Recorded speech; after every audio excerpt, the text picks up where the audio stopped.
This campus is boring. Right. This campus is working. It's good. It's good. I'm actually working with high schoolers. Gonna put my phone away. It's not at all. Here, this is. You don't have to do it. No, You can listen to me. no, it's okay. We're gonna. I've got you. I've got you. I always have told my students that You gotta be ready. you have to be prepared to do anything that comes your way. When the door opens, just like Temple Grandin, gotta walk through it. So these are the mics. So here's the setup.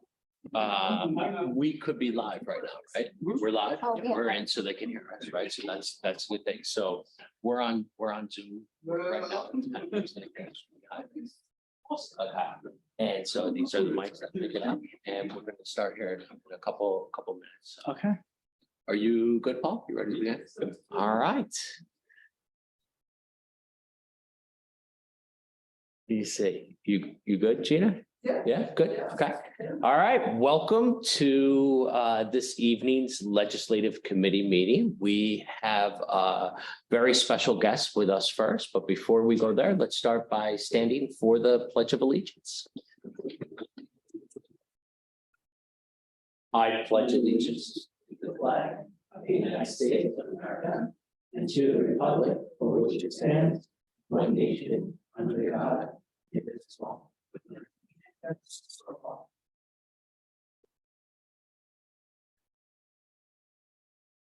Thank you. So to begin, just wanted to mention that our chairperson, Bill Miller, is unable to join us tonight. He regrets not being here, but he had a previous commitment that he could not change. So I just wanted to start that. And would like to also begin by welcoming tonight's speaker. So we have our first student to feature at the Legislative Committee. Joe Baez is here with us. He's a graduate from our program. So I'm not going to read his bio like what we've done in the past, because we're going to ask a series of questions that give you the opportunity to kind of tell your story and how you came to join us. Looking forward to it. Thanks. And to my right is Lisa Mangiello. I practiced that a couple times. I didn't get it right then, so I deferred to her. And why Lisa is joining us is she was Joe's teacher. He was the student, she was the teacher. And we're going to get in a little bit how Lisa inspired Joe to get involved in our Ledge Committee and where he is at today. So thank you very much for joining us up here this evening. So Joe, why don't we start where you could kind of share the story of when you were in high school. Sure. Why did you decide to come to Eastern Suffolk BOCES for our CT program? Absolutely. So I started in my junior year coming to the BTC. I came for animal science. When I first started, I was very nervous. I come from a very interesting background. My home school is a Christian school. My dad is a pastor at the church that I attended. So I have never been off of that school. Besides when I lived in the Bronx for the first 5 years of my life, and then we moved to Long Island, and my dad has been a pastor at Senator Rich's Assembly of God. And so I attended at Lenvie Burger Christian School since I was in kindergarten and graduated there. And so before ever coming to the academy, I had never been on a bus before. I actually lived on the property of my school. And so I would just walk to school every single day. And so I wanted to try something new. I wanted to try something different. And a friend of mine had told me about BOCES and had told me about the academy. I was like, you should try it. They have different programs. And so I was experimenting with different programs, like the guidance counselor at BTC had helped me go around. So when I first started at the academy, I was not in animal science. I came late. And so again, getting on the bus the very first day was nerve-wracking. I had never been on a bus, so I'm just like, I have no idea what I'm doing. I get off of the bus and there are more kids walking out of this bus, like all the buses that I've seen in my school ever. We have a very small school. I graduated, it was me and two other kids that graduated in my senior year from this small private school. So very small. And so we get off the bus. I'm like freaking out. I don't know where to go. There's someone telling us which wing to go to. So I go to the wing I was supposed to. I get into the class and I went for, I believe, engineering at first. And so I went to an engineering class and I was like, I'm not going to make it. I went home, told my mom, I was like, I'm done, not doing this. I was very shy. I did not want to talk to anyone. I was very shy, kind of in my own bubble. Everything was new. So my mom was like, you're going to do it till, I think she said February. Try till February, just go. And I was like, fine. So I went back and I realized that the engineering program wasn't working for me. So the guidance counselor helped me figure out different programs. I ended up going to Miss Mangiello's class. That was awesome. I went there. There was a little bench on the side wall. I sat there. All the class had like known each other. They had started. Even like the kids from their bus, like they knew kids from their bus, from their school. Even the kids on my bus, I didn't know because I went on a St. Merch's high school bus, but I didn't attend St. Merch's high school. So sit in the corner and I was like, I'm not going to like this. I like animals. Think this is great. But I saw Ms. Mangiello and she was talking. And one thing that I remember her saying was, listen, this program is what you make of it. If you go 1 mile, I'll go 2. She goes, I will always double the effort that you do. I was like, I could follow that. I was like, I can follow someone and like trust someone like that. And so that's why I stayed. And that's how I started in my journey in animal science. Very good. So is there anything that you remember when Joe joined your class that you wanted to share? It's interesting because you never know who's going to enter your program. And as you're getting to meet all of your students, Joe has a particularly unique story, but you don't know that when they walk in. Sure. So I just saw a new student in the building and he sat off to the side and he was kind of gauging, am I going to make this work? And he was quiet, but I saw something in him when he was there. I was like, I can push him. He did not want that. But I just noticed from his personality, he was engaged and he really did want to learn. You could see that he was interested and he wanted to get involved. He just needed that support to become a part of what was establishing there. And since it was early on in the year, I knew that would be pretty easy. He still doesn't have a lot of buy-in for me when I asked him to do things all the time, but he does it anyway. Initially, he'll say, no, I'm not going to do it. And then he'll say, okay, I'm going to do it. That's great. That was pretty much like how it was. I was super quiet. My goal was I'll graduate and like finish the program. That was my goal. Like, let's just finish. She was like, oh, you're going to go to legislative meetings. You're going to go to advocacy day. I was like, I don't know what that means. I don't know what that is. And I was like, no. He would ask all the students, if you want to, you can come on Thursday nights. We do this. And she talked about advocacy and then would point to me, you're going. I'm like, no, like, I don't know why you're choosing me. But really, it was that push that I was like, I'm going to try once. So I went to one legislative meeting and I was like, so tell me when you went to your first legislative meeting and they were talking about getting involved and understanding local government and kind of your voice. What did that mean for you? So when I first started, I went to my first legislative meeting. Do you remember who was speaking? It wasn't the day the comptroller was there. I think so. I remember you going, I have no idea. I remember the comptroller came. I just sat there. My dad came with me. My dad's like, oh, this is great. And I'm like, I have no idea what we're talking about. But it sounded so cool. Like everyone seems to know what they're talking about. And I'm like, I have no idea. But I was like, this is cool. So I went back and she would just like say, this means this. Or, he's talking about this. I was like, oh, okay, cool. She was really like, she spoke in the framework of like animals, like certain things with animals that we saw that we didn't like, certain like treatments or rights that animals have, like it was either they had those rights because someone advocated for it, or if we saw something that we didn't like, we could have a voice to speak out for what we wanted changed. And so that's how she really approached it. And then the more I started going to the meetings, I realized that there were different things that really resonated with me, things that were important to me, that I realized if I want to change, like I can't just go and talk about it. I can't just like talk about how much I dislike an issue. It's like you actually can do something about it now. Especially when I started developing and like start learning more in the academy, I was like, I really enjoy this and I want other students to enjoy this too. And realizing that not every student had that opportunity, that's what made me really want to do more. Great. So what I'm hearing, and a little bit when we talked on the phone prior to this meeting, and what you mentioned to me is, you know, you came to the school, you're in your school, you come into a much bigger program. And as you're growing, you talked about how your teacher pulled you out of your comfort zone. Yeah. Share a little bit more about what you mean by that. So, like I said before, I did not like talking to anyone.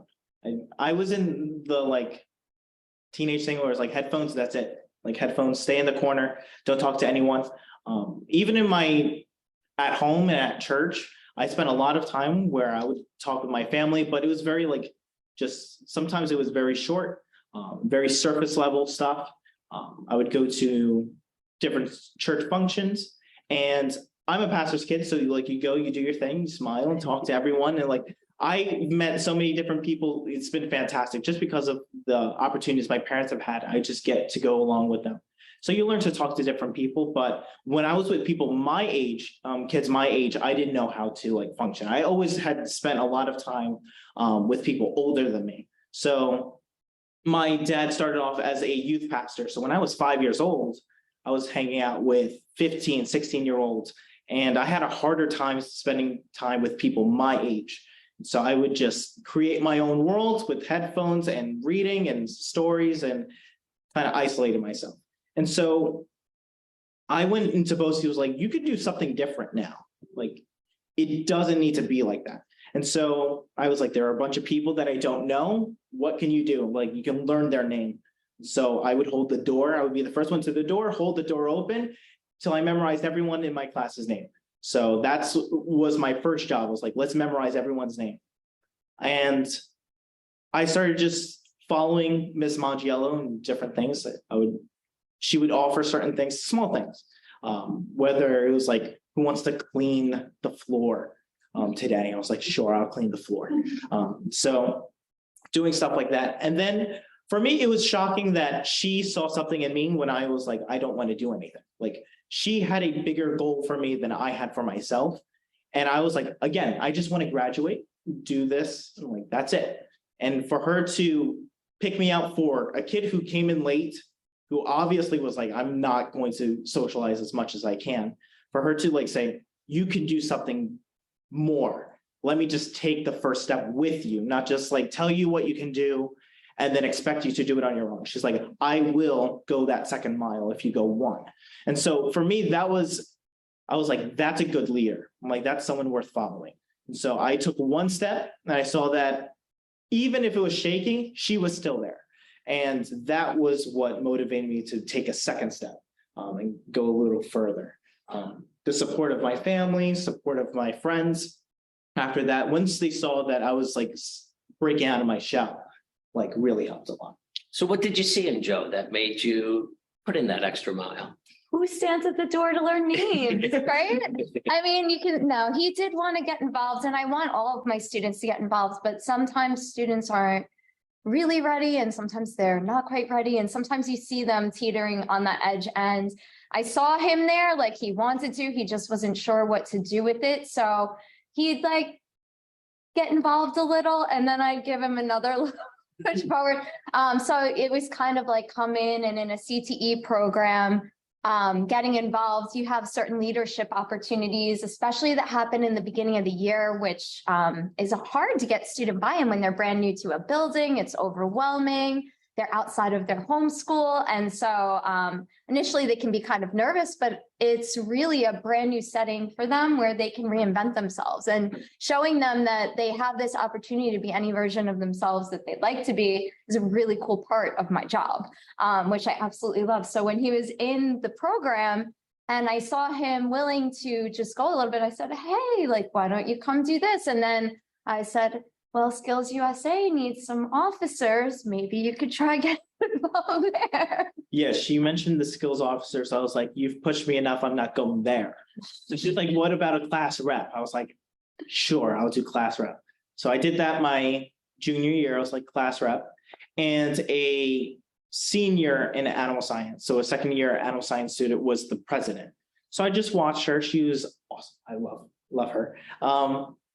And I was like, maybe I could do that next year. It was kind of like in the back of my mind. And so this following year, I applied and I ran for president for the PM for Skills USA, and I won. And I was like, okay, cool. And so that was the next step. And so, yeah, we'll talk a little more about that a little later. Great. So when you were doing getting involved in Advocacy Day, could you tell us a little bit about that experience? Sure. And you know, if a student who's watching us online, you know, kind of some words of encouragement, or if you think that would be a good opportunity, and why would it be a good opportunity for us? Yeah. I think the first thing that shocked me was that were the people that were speaking. I was like, these are people that I never saw face to face. We would have like the sheriff, we would have different legislators that would represent my district, and I get to see them speaking. And I don't know, I guess I always thought they were so far away, like, so, I don't know, separated from me, and realizing, oh my goodness, like I'm talking to these people, I can ask them a question. So having those people there, the fact that they were even there, I was like, wow, like that's really, really cool. And so that inspired me to do a little bit more. The more that I came to legislative meetings, she would talk more about Advocacy Day. And so I warmed up to it. And so I would have to write a speech. So I had just broken my fear of talking to the kids of like in the class and going on the bus without like having a nervous breakdown.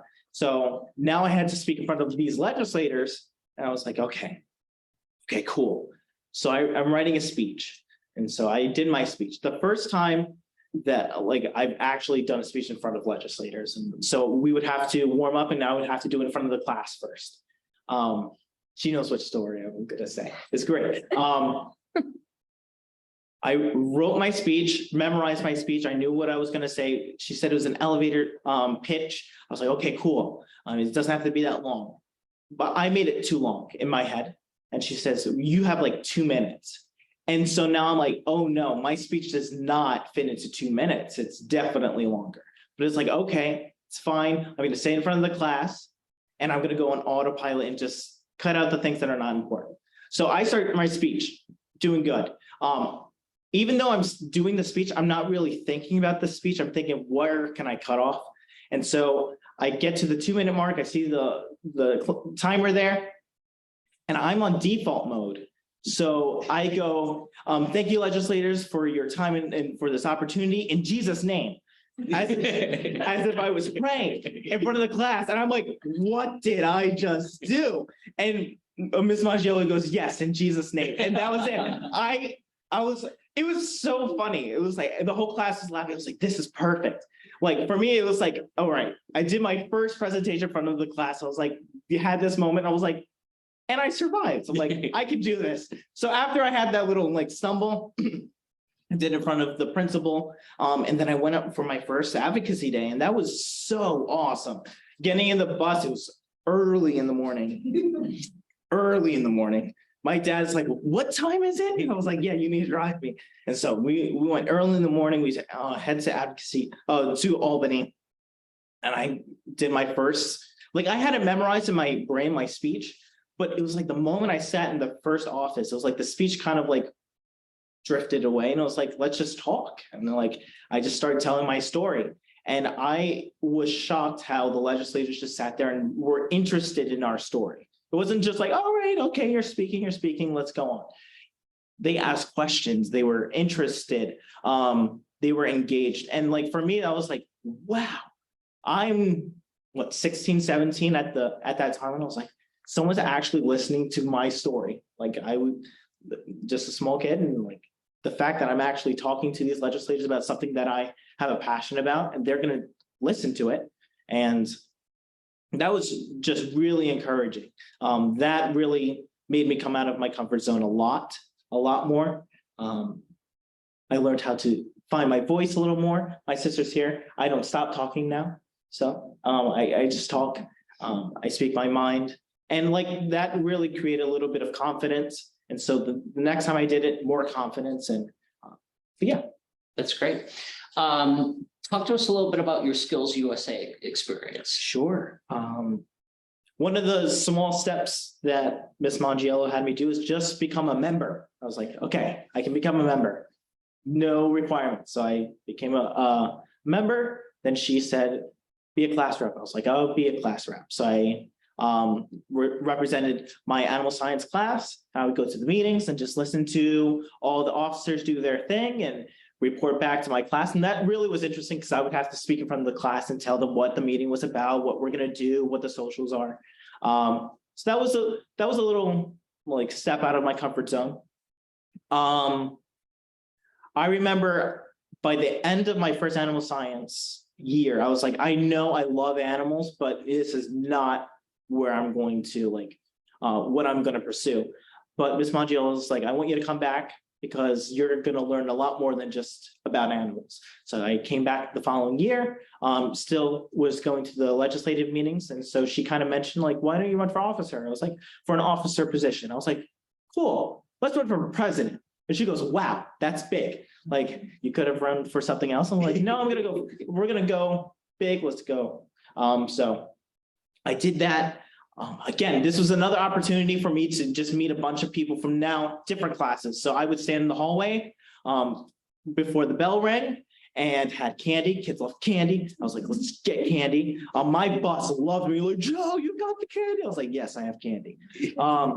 And I just met them and memorized their names. And I was like, hi, my name is Joseph Baez. I go to Animal Science 2 program. I'm like, what's your name? And here's a candy. And so and that's how it was. And then I did my speech. Now I had to do my speech not just in front of my class or legislature. I'm doing it in front of multiple different programs and different teachers, different staff members. And I prepared for my speech, and preparing for my speech, I kind of made it very robotic.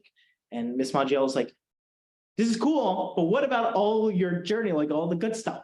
I was like, well, I don't think that really matters. And she was like, it matters. So I switched my speech really about her, of how like one person, because of the confidence of one person, someone going out of their way to believe in one student is why I was there. And if I could be that one person for another student in any capacity, I was going to try. I said, when you walk in here, it says Eastern Long Island Academy of Applied Technology. And underneath it says, find your future here. And I said, looking out at you, I see my future. Like you guys are going to be the ones who are going to be running this whole infrastructure and all this stuff. And if I could do one thing and for one student that doesn't believe in themselves and say, I believe in you, and get you to just take one step and I'll be there with you. Just like she was for me. I was like, then it's all worth it. And so after that, people were crying. I thought I messed up. I thought I did something bad. And I see Miss Mangiello in the back. She's like, yes. I was like, okay, cool. And I won my presidency, and that was cool. After that, I went up to Albany for my leadership. There you learn different skills, just about how to be a leader. And so I brought those skills home with a couple of other officers, and we did our own leadership back at BTC. And it was all student run. The students ran different, I guess like workshops or stuff like that throughout the whole campus. And it was awesome. I had to teach the representatives, the class representatives, how to do what I wanted. And what I learned at Albany, I had to teach them how to do it. And it was cool because I got to meet a lot of them, and it was really cool. You see one guy who's in the aviation program, he's like, yeah, I'm going to be a pilot. And what's awesome is when we graduated, he's like, I'm a pilot. It's like, that's awesome. But got to talk with a lot of them, and they started teaching other kids about leadership and about their programs, and they were encouraging other students. And for me, that was really awesome because I got to pour into just the class reps, and then they were pouring into their classmates or other people that they didn't, that they've never met before. It really made me aware of the student that's just a little quiet. Like, you could do a lot more, because I'm here and I didn't think I would ever be here. So that was a Thanks. lot. Yeah. And what do you remember about Joe's senior year that kind of stood out for you? Totally different version because he was more comfortable, as he mentioned previously. He kind of knew that it wasn't going to be the animal science thing that was going to be a full career path, but I knew that he could confidently walk in and easily enjoy the academics, but it was more his comfort in the building where he had so much room to grow. And I knew the things he could do the next year, that he would feel confident in himself because of his now newfound comfort level in the building, the support that he had built.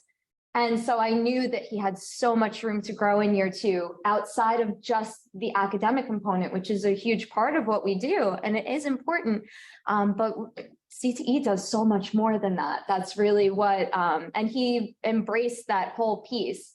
I mean, he did a great job in his second year as far as being a student in the program, although some of the birds are not his favorite. Birds were rough with the birds. They just yell at you and yell. And I'm like, stop. But no, so he did good in that respect, but he was so motivated to go above and beyond and to stay involved and to continue to grow. And I think it was a lot of those leadership skills and those experiences that really he carried with him out into the world. And it was really, it's one of the best parts of my job to see the students like him come in and become the version of themselves that they didn't quite know that they could be, but you can see it there. Like, you know, they're in there and some of them aren't quite ready when they're with you, but you're like, if I just keep pushing you stay in touch with them when they graduate and you just keep moving them forward and eventually, you know, they get there. But he was ready and he took those steps, and it's evident the successes not only that he had while he was in the building, but that he's continued to have even after that. So let's talk about some of those successes now. Sure. What are you up to now? We know it's not in animal science or an animal field, but talk a little bit of what you're up to right now. Sure. Right after I graduated, my parents surprised me with a trip to Nashville for this music camp. I play piano and I sing. That in itself was a whole different thing. I started piano lessons for 3 months. My pastor was like, great, I want you to play for the church. And the first way you're going to do it is play for a wedding. And I was like, okay. And I played for a wedding. And that was my first step into like actually playing. I took a couple of years of piano lessons, and then I've learned a lot more just by ear and YouTube. Great resource. But I went to Nashville for songwriting. I started writing songs and I knew I wanted to record some music. So I went there, and that was like fantastic. It's like Camp Rock from Disney. It's just like an actual Camp Rock. You stay at this college campus, and the whole college campus is this music camp. You wake up and there are kids like banging drumsticks on like anything that they can find, and kids just singing, and guitars and everything everywhere. And I was like, this is awesome. And so my parents signed me up for a music course. And so I go into the music course, 300 kids, easy, from all across the country and around the world. And I'm there with all these kids, and they say to me, like, they look at my tag and they say, oh, you're in the advanced class. I don't remember seeing you here. And I was like, I've never been here. They're like, oh, advanced class is for people who have been here before. I was like, oh. And so I stayed there. And so I was like, you know, we're gonna make the most of it. And so when the offer was available, I went on stage, sang a song that I made, just a cappella, no instrument, no nothing. And I sang in front of 300 students. And then I eventually recorded my song. The producer really liked it. And so I wrote a song, recorded it. That's on Spotify and everything. I recorded a second song. Right now I'm in construction. I do insulation. That's been awesome. I'm planning to go to school in August, do online at Liberty University, and I'll be studying biblical studies and apologetics. And hopefully I'm leaning towards a teaching field. So I'm hoping that I will start moving that way and just teach. Again, I think I have a passion more for high schoolers, so I would go in that direction. Right now I work at my youth group at my church. I'm one of the youth leaders there, and I run our young adults program. And so I actually, before I was in installation, I worked at the school that I graduated from. There I worked, they needed someone to just teach science, and I love math. And so they had me come in. I worked under another teacher, and I just taught them how to hypnotize chickens. It was fantastic. They loved it. I taught them how to do random stuff. All the things that my parents don't want to hear me do. I was like, now I have a whole classroom and I get to teach all of you. And it was so great. I love doing that. It really, like, I had a passion for other kids my age, and then working with kids, I was like, I love this. So I hopefully moving in that direction. I'm really excited about that. So Joe, just a quick question. How could we find your music on Spotify? Just look up Joseph Baez. Yeah. Joseph Baez, you'll see a picture of me. She's my biggest fan. Like, she's like, oh, she plays it in. I'm in the top two. Yeah, top two. I have a hard competitor, but it's okay. Yes, she has a very big competitor. I do. But they go back and forth. It's fantastic. All right. So are you the only family member that's attended BOCES? No, my sister, Rachel Baez, is here. I love her so much. She is my shadow. Wherever I go, she's there, and I love it so much. She went to the Riverhead campus where she went for culinary arts. So she went a year after me. So I went a junior year by myself. In my senior year, she was in her junior year and was going for culinary arts, and it was awesome. She has dyslexia. And so she would have, I remember we would share a room and she'd be so frustrated. She would wake up so early in the morning, study. And I would be lazy and just spend like sleep. But I was just good academically, and I would take my tests, so I would do fine. And she would study, and she would just get so frustrated that like she didn't get the grade that she wanted. I remember my dad also has dyslexia, and so he would coach her. But I remember seeing her go to the academy in Riverhead and do culinary arts, and her confidence level also just skyrocketed, just amazing.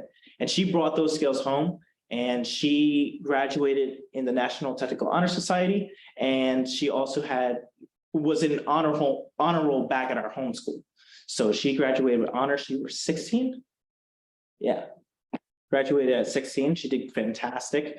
And so it was awesome. Like I was in Technical Honor Society and went to Albany. She was like, I'm going to do that too. And she went to Albany with me. And so she spoke, and it was just awesome. For me, I'm her big brother. I love her so much.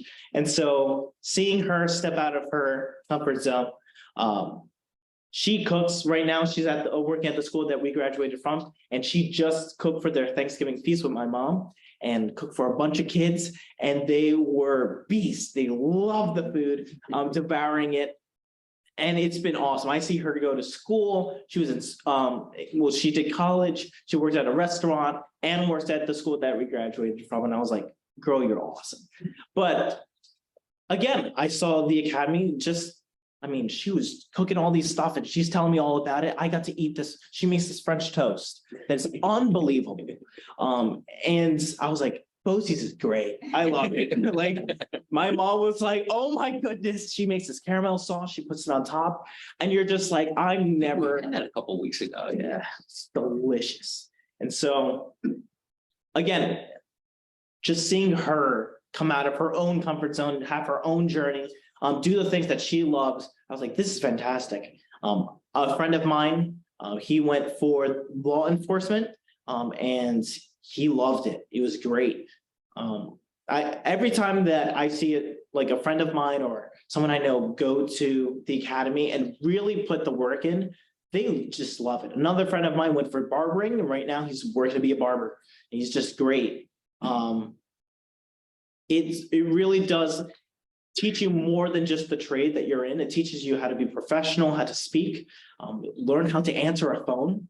the phones would ring for animal science, and she would have us answer the phone. So it would go on the phone, schedule grooming days and all of that. You learn a lot. And I don't know, I want more people to be able to do that. I want more people to take the opportunities that are there, to make the most out of it. I still go and visit Ms. Maggiello's class and talk about my experience, because I'm like, you guys are here. Many students were not able to be here. Make the most out of it. Really believe in yourself. Just take one step, then just take the next, and just go a little further. And just how she's been there for me and how she'll be there for them. But yeah. Thanks. So we're going to open it up to some questions from our audience. And before we do that, I'm just going to ask the students. I want you to think of a question, because this is really what this committee is all about. So please don't be, if you something came to mind when Joe was speaking, please don't hesitate. You can simply unmute, or you can click at the, I think you can like raise a hand, maybe if you hit like reactions. You probably know what to do better than I do, but feel free to just unmute and start speaking, and or think of a question right now. We'll open it up to the audience here with us this evening for any questions for Joe or Lisa. My name is Linda Goldsman. I'm on ESBOCES, and we had a bit of a CTE discussion last night. And I want to ask you if it's fair to say that going to a CTE program, it's not an either or. Because so many times in high school, you'll hear, are you going to college, or are you going to a technical program at ESBOCES? And in my mind, at least, it's not an either or. Right. Or and I mean, the way you're speaking, that's obviously true, but I don't know how to convince other students of that ESBOCES might be your stepping stone to something else, or maybe you might find your life's passion there. Right. And I'm not sure how to convince other students, and indeed other educators, of that. Right. Because so many times they think, okay, well, you're not going to college, you go to ESBOCES. Right. Well, quite honestly, you got to graduate from high school anyway, so you've got a two-prong. Right. You have to finish your classes in two schools to graduate. So tell me how I can convince other students that it's not an either or. Right. So do you want to be a motivational speaker and go to some of that? I would love to. He would. I would love it. I think that would be a great career for you. So thank you so much. We'll have to talk, and maybe we can set something up. I definitely will be there. I think one of the things that helps me a lot is that she drilled it into us. It is not either or. Like, you can definitely go to college after this. I saw the academy as a stepping stone, or like another step just to prepare me for the next thing, next goal. I didn't know exactly what that was, but I wasn't going to limit it to, okay, I'm here, I'm only doing this. I graduated and was like, I do not want to go to college. I was very good at school. It's like, I don't want to go to college. And so I was like, I'm not going to do it. I tried and I was like, that's a long story. But now I took everything that, like, from the academy and all the skills that I gained, and really got to explore. Like, once I graduated, I got to explore and get to see what I like to do, what really is my passion. And so I got to meet people. I think even just the fact that I learned how to talk with different people. Recently, I talked to a man that's been really awesome, and he was like, you could do some great stuff. And he really started pushing me, but I had to start talking to him first. And now I'm getting ready to go to school. And so when it comes to kids believing that it's only trade school or it's only college, I would say don't limit yourself to just one thing. You never know what you're going to love and where you're going to evolve. Learn what you can at the academy, make the most of it, and then see how can you apply this now that you graduate. How can I apply this somewhere else? For me, I didn't just get rid of all my animal science stuff. I brought it and then I used it when I started teaching at the school that I graduated from. I used the little things that I did and like taught them and they loved it. I still groom here and there when I need side cash. I'm like, I go and do little grooming jobs and that helps a lot. And so I think the best thing is like really get the teacher. Sometimes I don't know how to convince a teacher of it. Maybe you just need people to just come in and talk to them a little bit more. But I think if the teachers really pushes that it's not either or, it'll kind of like help the student think, oh, maybe it's just not. It never was in my mind like, oh, I'm just going to be in ESBOCES and like that's it, because she just never talked like that. She was always like, you can take this further. You can do more with this. And so it was never like, oh, I'm just going to do this, be at the academy and that's it. When I was like, I don't like college, it was just like, now it's like, get over yourself, let's try something new. I've gotten comfortable in my spot at the academy. That was my come out of the comfort zone. I've gotten my comfortable spot and now I'm like, let's step out of my comfort zone now. Like what would have been totally a monster when I was 16. I live in comfort now and I was like, let's do something more. That's why I'm here. But yeah. What do you think? Thanks. I saw Rachel shaking her head. I know she's not up here, but while you were asking the question, she was sitting there going like this because a lot of the students know that, especially the students that attend our programs, there are a lot of academics in CTE, and CTE is not an alternative to college. I mean, to going to college, it is a springboard for college. Students that go to CTE programs and study in their fields tend to have a solid foundation, not just knowing that that's what they want to do, but the entire foundation for what they're going to be learning. How many times I send students off to college programs in my field and they send me messages and they're like, guess what we're learning? Remember when you did that lesson on disinfection? We had to learn those chemicals, like, haha. And I'm like, gee, I never thought that would be there. Of course I knew that was going to be there. I did it too. So I think that people don't realize all the time that, yeah, our students, a good portion of my students are college bound and they do go to college, and you know what? They do great. They are very well prepared, sometimes more so than people who may think they like animals and then go off to study a college program. And I'm sure some of you have kids of your own that have done the same thing and they go off to college, or maybe you did this yourself. You went off to college and you started a major and you went, oh man, that's not quite what I thought it was going to be.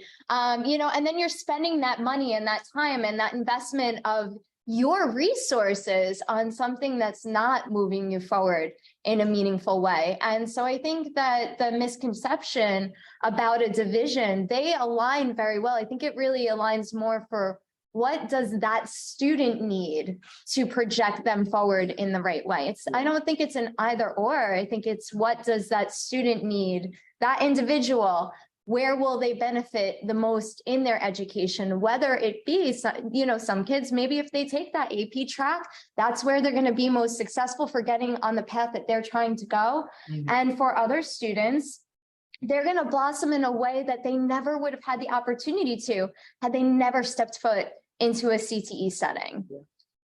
I think also, like speaking in the mindset of like, maybe someone who's like, oh, I'm just going to go to college, I don't need to go to the academy. It's, man, being able to say like you went to the academy and you have experience in the field that you want to go into, man, you have an edge. I know my sister had an internship, a cooking internship, and like that was awesome. Like when she was applying for to work at a restaurant, she's like, oh, I've worked here and I interned here and I did this and I went to the academy, and they're like, okay, so you can just come in. I mean, that's fantastic. You're going to have experience. And I think that's very valuable. Like you can have all the book knowledge, but when you have experience and you're like, I have devoted time and effort, I know skill, and I have skill, and that takes you a bit further. So I would never want someone who's like, oh, I'm just going to go to college, I don't need to go to the academy, to have that mindset. It's you can, even if there isn't an exact program for what you want to do, you learn so much more. We learned how to write a resume. Every time we wanted a job, weekly for whatever we had to do in the animal science program. So if I wanted to take care of the guinea pigs, I would have to fill out an application. I filled out so many applications in 1 year. You're gonna learn how to answer a phone. You're gonna learn how to talk with people that could be disagreeable. You're gonna learn how to work in a classroom. And it didn't feel like a classroom. It felt like I was going to work. I would go to school. On Sunday, I would be preparing for Monday. I was like, I can't wait. Like my weekends weren't, it's school. It's like, man, I'm gonna work with horses today. It felt like work and it was fantastic. So yeah, make it exciting. I was like, it was so exciting. I loved my last 2 years in high school, but Thanks, Joe. Other questions? All right, we have a question online. Go ahead. Hello, I'm actually Joseph. Hi, I'm Steve. that's my mom. I couldn't be there, honey, so I'm here online. Hi, Lisa. How are you? I actually wanted to say that I was one of the teachers at Joey's school, and I had several kids in my youth group as well as in my school that went to BOCES. And it was an absolutely amazing opportunity for them. And a lot of it had to do with the teachers. So I actually wanted to advocate for the teachers that you guys are hiring, because Lisa she was in there. And it wasn't just Lisa, but it was also Rachel's chef. Oh my goodness, he was amazing. And she didn't get to finish that last year because it was 2020. It was during COVID. And she had left very expensive jewelry, in her locker. And he drove all the way over here, and he was just hoping to stand out at the lawn and see her, but she wasn't home. But I just want to say that the teachers play such a part. So even though Joey didn't go into animal science, he's going to be a teacher. And he got it from Lisa. And I think that is a part, because he pushes them just like her. So the lesson may not have been animal science. The lesson may just have been an example of someone who was going to, just lead kids. So I want to thank Lisa as well as Eastern Suffolk BOCES for just being amazing to both my kids. I have 2 more coming, Lisa. I don't know. I didn't send me more. I'm gonna send you them, okay? I love you. Be careful with the next one. I love you. I got you, don't worry. Thank you. Other questions?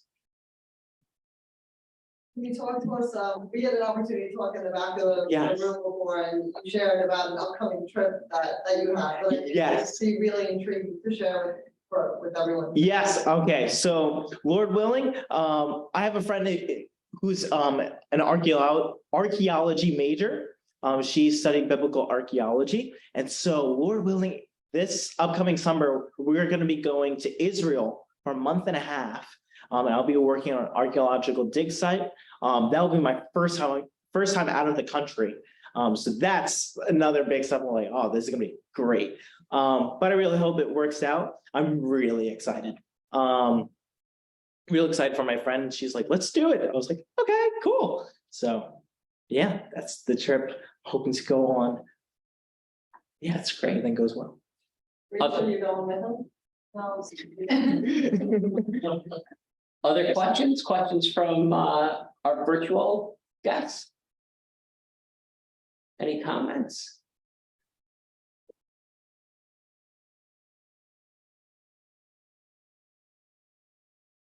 Any other questions or comments from sure. Jay? I have 2 questions. Sure. First one is Skills USA. Yes. Tell us a little bit about that, because I'm not familiar with that. Okay. And the second question is, I need to know how you get the chicken. Oh, it's gonna be great. Oh, yeah. Please. Yeah, there are 3 ways. Okay, so Skills USA is a CTE program that for the students, and it just, I don't know, what's the best way to explain it? Maybe you would be better at explaining it. CTE is a leadership there we go. Let me rephrase myself. Skills USA is a leadership organization that students can join. It's a national organization, actually international, I believe. And so they highlight the skills that CTE students are performing in high school settings. And the organization itself cultivates students as leaders, but also helps to give them the soft skills, job skills, the ones that you call transferable skills. So interacting with other people, being able to talk, but also career specific skills. So I'll just share a little bit about what it looks like in New York State, because I teach animal science, so I know all about that. That's easy for me. And as a first-year teacher, I lovingly got roped into running the state competition because they said, this will be easy, you should do this. And I went, oh, that's a great idea, having no idea how much work was involved. And so when I got up there and I got to set up my whole competition, I'm setting up all of these tables with these live animals, and students from all over New York State that had won their area competitions were now coming to state level competition. And that was really cool to see. However, right behind me was the front end of a diesel truck because the students were going to repair it. And it was really, this was my first year teaching, and I had a very limited knowledge of how advanced CTE was in all of those areas. And to see the skills that high school students were performing, like Joe mentioned, he graduated with somebody who was flying a plane. There are students that fly planes before they're legally allowed to drive the car alone. And that's how incredible what these students are learning in high school. And really, Skills USA is there to highlight those skills and bridging the skills gap from our high school programs to what our workforce actually needs. Yeah. So that's really the power skills. If you ever watch Dirty Jobs, Mike Rowe is a big fan. He's a huge advocate for Skills USA. So that's a little bit, but they have competitions. They cultivate student leaders. There's, for us in our programs, we have state level, regional, states, nationals, and we've even had students from our programs go to internationals. The last student went to Dubai to compete. So if you think about what a high school student is doing when they step out of their comfort zone, I mean, I've not been there yet, but that student definitely earned it, so. And then with the chicken, that's, I know, like, that's the highlight of this whole thing is the chicken. One way is you can take the chicken and you hold it by the wings, put it down. Their eyes are meant to focus like on like certain things. So you can either use your finger, you can use a piece of chalk, wave it in front of their face. And then what you do is you draw a line and they're trying to find your finger, and then you quickly go off. And so now they're just going to sit there and try and find your finger. And they'll just sit there for a while. It depends on like young chickens, they don't have the patience. But if you have an older chicken, they're just like, they just stay there. Same thing with the chalk. You just wave in, then you draw a straight line slowly, and then you whip it across, and they're just gonna look for it. Those are the two main ones, right? And then the third one. Well, you can tuck their head under their wing. Yes. And then you rotate them up and down, and then you place them on the ground, and they'll kind of stay there stationary. You can also put them on their back and show them the line with your finger and draw an invisible line, and they just stare off wondering where it went for a little while. Eventually they'll be It's like, great for taking x-rays or, observing respiratory rate. You can use it. It's a good party trick. I mean, I have a friend who, a family friend who owns chickens, and I showed their son like how to do it.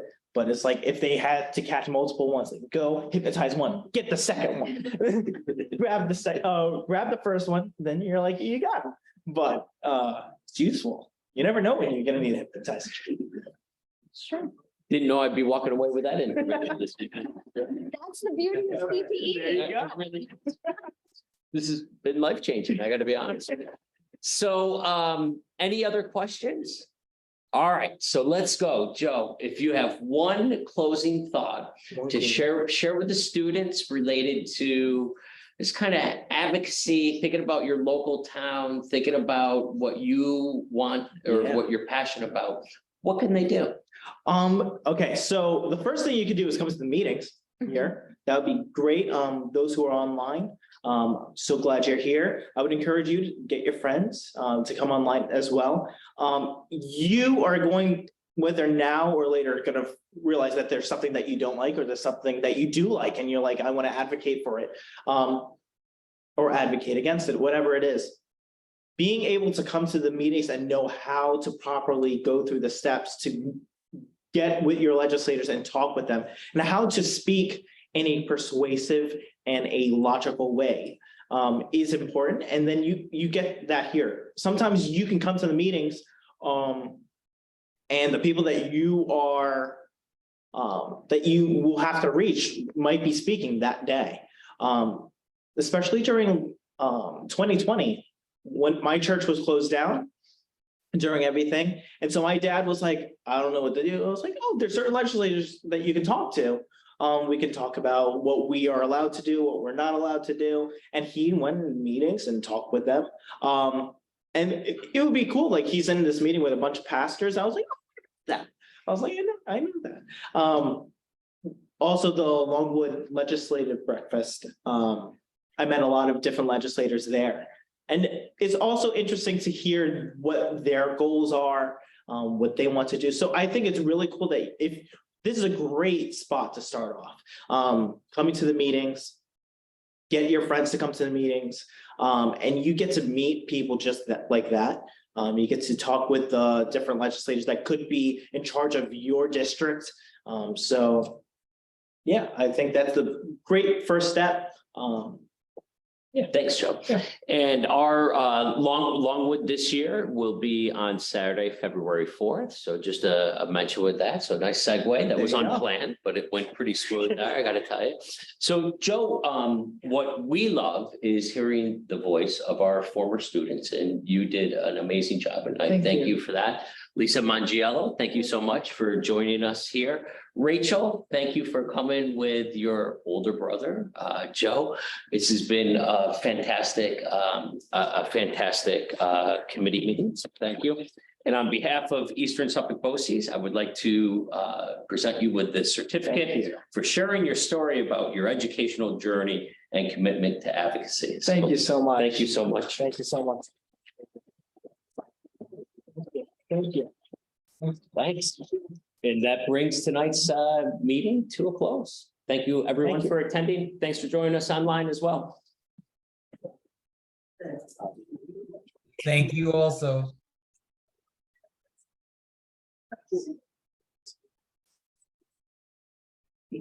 There's one.